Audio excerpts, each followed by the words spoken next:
Hello everyone and welcome to today's Tech Talk. I'm Janki. I work as a GI specialist for Geosys Enterprise Solutions Private Limited.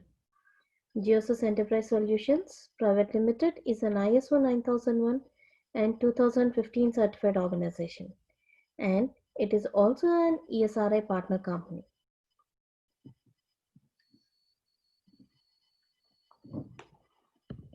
So at Geosys, we offer various kinds of geospatial solutions, drone consulting services, IT web and mobile application services, and environmental services. Along with all these verticals, we also offer corporate training services. So we work with various kinds of projects from small startups to large multinational companies. And we are responsible for seeking new partner opportunities, and we deliver hands-on trainings and workshops, tech talks to various partners. Let's get started with our today's Tech Talk, monitoring and containing the spread of COVID-19 using contact tracing. After this Tech Talk, a recorded version of this Tech Talk will be made available to you. After my demonstration, we would love to hear the queries if you have any, and we'll try our best to answer all your queries. So the agenda of today's Tech Talk is we are going to learn the concept of contact tracing and the utility in the current COVID-19 pandemic situation.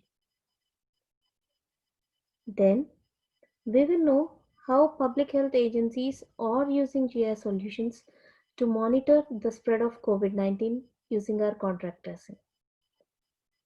We will also learn how data from contact tracing is being used to map the pandemic and make the data-driven decisions.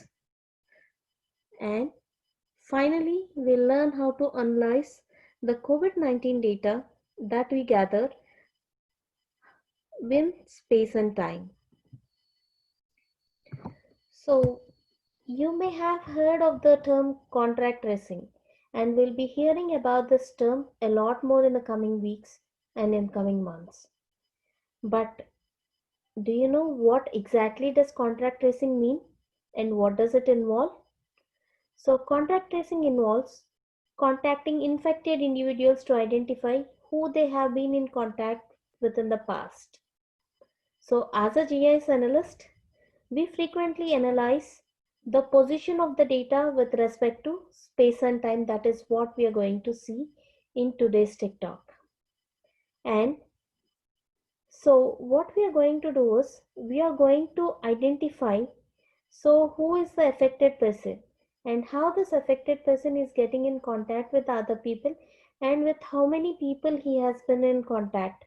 So we can estimate the potential number of COVID cases, and we can also identify the pattern in which he has traveled, and the number of patients also will be getting an estimate out of this.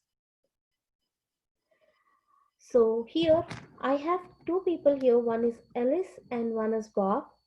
And so this Alice has registered on a mobile application and he has given his ID and he has registered his location as well. So as and when Alice starts moving from his home to across various places, we'll be getting information about this Alice, whom he is meeting, at which location he is traveling, at what time he is traveling, and on which date he is traveling. Similarly, there is another person called Bob who also has registered on the mobile application. So we will also be able to track Bob when he travels from one place to the other place based on date and time. So we can get to know if any of the two people who have registered in the application comes into your contact within less than 2 meters of distance or with at least 15 minutes if they are in contact with each other. Then if any one of these two people is infected, then there are about 98% of the chances if they come in contact within less than 2 meters, and if they are in contact with each other for about 15 minutes, then there is about 90%, 98% of the chances for the other person to be infected with this COVID-19.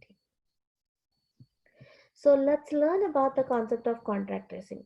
So what is this contact tracing? It is a process of identification of the persons who may have come into contact with an infected person and subsequent collection of further information about those contacts. So, by tracing the contacts of infected individuals, testing them for infection, treating the infected, and tracing their contacts in turn, public health authorities are aiming to reduce the spread of these infections in the population. Contact tracing has been applied in controlling and in preventing the spread of various diseases in the past, and the same concept is being applied now during our pandemic of COVID 19. So, earlier diseases like tuberculosis, measles, Ebola, so there are various kinds of diseases that has been eradicated by following a strict policy of contact tracing. So let's see what are the objectives of this contract tracing. So first, the concept of this contract tracing is to interrupt the ongoing transmission and to reduce the spread of an infection. So you see, like the virus is spreading so fast during this pandemic, and this contract tracing will help us to find the infected person and the person who he has been in contact in the past 14 days. So as such, we will be able to stop the ongoing transmission by communicating to the people where the infected person has come into contact in the past 14 days. And similarly, we'll be able to reduce the spread of the infection going forward. So the second objective of this contact tracing is to give alert to the contacts to the possibility of infection and offer preventive care. As this person has got into contact with the healthy people, so there is always a possibility for the healthy people to get affected with this pandemic COVID 19. So we alert all those contacts saying that there is a person who is infected with this COVID 19 and he has been in contact with you on so and so date. Or we will also tell them maybe you have been very close to each other. As such, there is high possibility of the virus to spread to you. So as such, we are alerting the contacts where this person is in contact for the past 14 days. As such, we are also preventing further spread of the disease. And once we identify the person, we offer diagnosis, counseling, and treatment to the affected individuals. The other objective of contact tracing is if the infection is treatable, then. So, what we will do is we will get that infected person, we'll make him isolate, we'll put him in a quarantine, and we will help to prevent the reinfection of the originally infected patient so that he'll not be affected again, right? And to learn about the epidemiology and the patterns in which the disease is occurring in a particular population. So, with a single tool called contact tracing, you'll be able to achieve all these objectives. For example, earlier everybody knows about the smallpox. So, how people have eradicated this? So, what is the formula they use to eradicate the smallpox? It is not achieved just by universal immunization. It is by exhaustive contact tracing to find all infected persons, isolate them, and then eradicate the smallpox. That is the formula that has been applied. This was followed by isolation of infected individuals and immunization of the surrounding communities and contact at risk of contracting smallpox. In cases of diseases of uncertain infectious potential like COVID 19, our contact tracing helps to identify disease characteristics, including infections. So let's take an example and see how our public health agencies are using our contact tracing. So if you see here, A is a person who is having this COVID-19 infection. and he was very healthy and he doesn't have any infection initially. Okay, he was at home on day one and he was with his family. So he was interacting with his family member B and he was at his home. So on a particular day, on day one, he started going to work and he chose to commute by train. So in the commute, he came across his friends C and D and he was interacting with these two people while commuting to his work. And then when he reached to his workplace, he has a team of five people, of which three people directly reports to him, and there are two other people who reports to his reports. Okay, so A has a meeting with E, F, and G as soon as he went to the work, and he was in direct contact with the three people. Whereas the other two people are also in the meeting, but they don't directly report to him as such. They had certain distance. And then after his work, A person came back to his home and again he is with his family member B at home. So after traveling, working, and then coming back at home on day two, he this person A awakes with fever and he got some respiratory problems. He was not able to take breathing properly, and then as such he wanted to go back to work.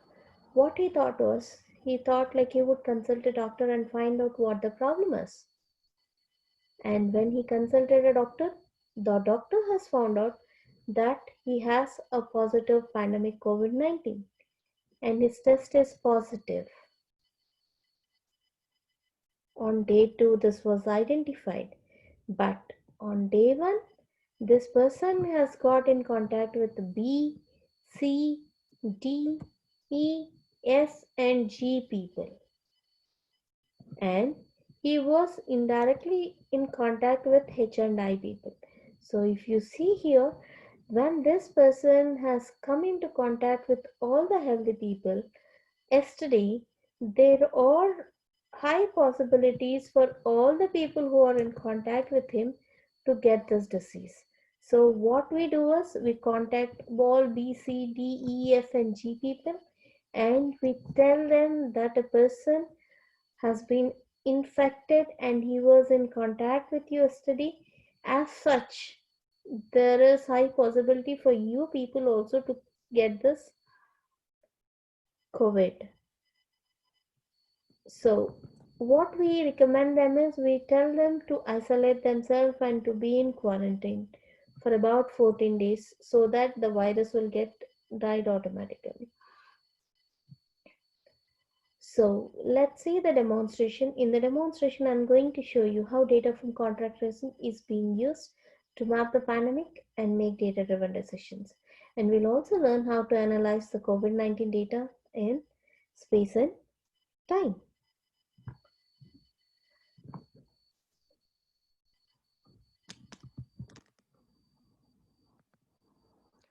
I have opened my ArcGIS Pro and I have already created a project for you.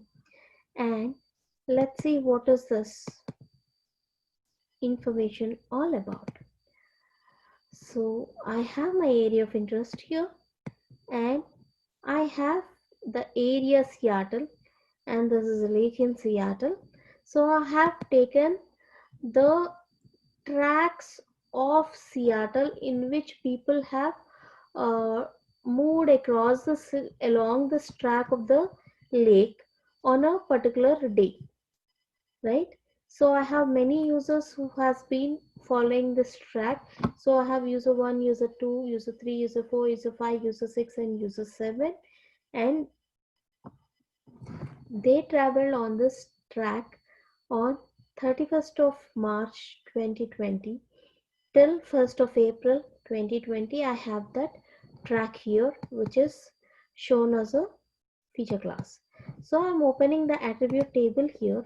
What information we have captured here in this Seattle example tracks is, so I have the user and I have the date and time at which the user was at a particular place.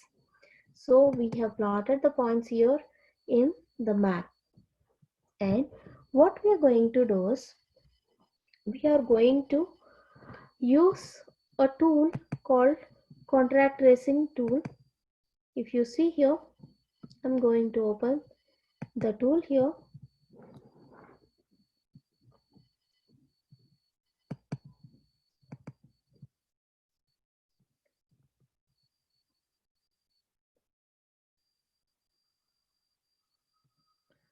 Proximity tracing.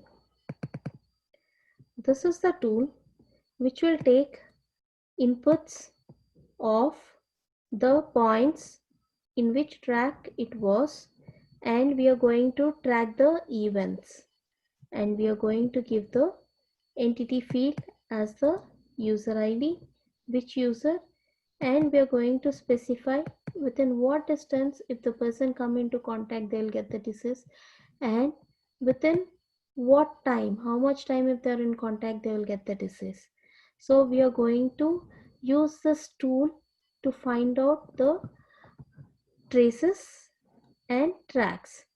So I have seen that there are so many people who have come across this track. As this will take lot of time, I have already run this for you.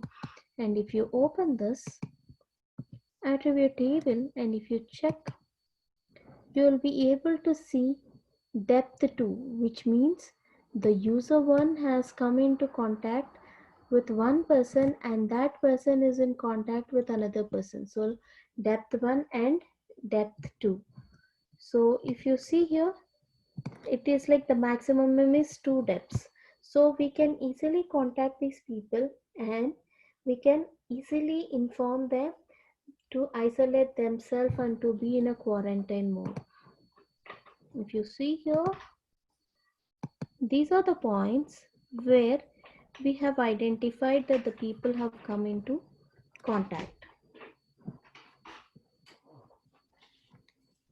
Thank you.